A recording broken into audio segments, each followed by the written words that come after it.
जी अस्सलाम वालेकुम। मेरा नाम मोहम्मद साकिब है। मेरी दुकान है जैज़ कैश दी और मोबाइल में रिपेयरिंग करना मेरे हाथ भी बहुत काम करें ते रात जो ना मेरी दुकान की डकैती करके देने मेरे पैसे लाते हैं जैज़ कैश का काम करना 3 लाख रुपये मैं कैश करवा रखी गई हाँ और वो भी चाह के देने ते मेरी दुकान कंप्यूटर भी है मतलब मैं फ्लैश वगैरह भरे ना वो मेरा कंप्यूटर फान तो सटी गए LCD तोड़ते दुकान के पिछू चाह सटे ने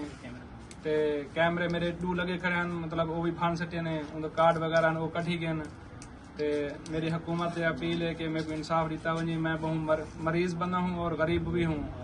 मतलब कि मैं थोड़ा जी बार रिपेयरिंग कर गिना या बस थोड़ा जी जायज़ कैश का काम है देहात मेरी दुकान बहुत मुश्किल नाल ही चलती पई है और मेरी दुकान के डकैती करके देने उन बाद जो मेरा समान है वो सारा चाह के देने बाकी खाली डब्बे वगैरह कुछ बचा सकते मतलब कि जरा उन्हें मतलब कोई कम दा ही कहना है वो चीज़ बचा सकते ने बाकी हर से चाह गए ते मतलब कि मेरे को इंसाफ दिता वही जे मैं बहुत गरीब हाँ हुकूमत भी मतलब मेरे हाथ भी बहुत घट काम करें मोबाइल रिपेयरिंग करना बहुत मुश्किल ना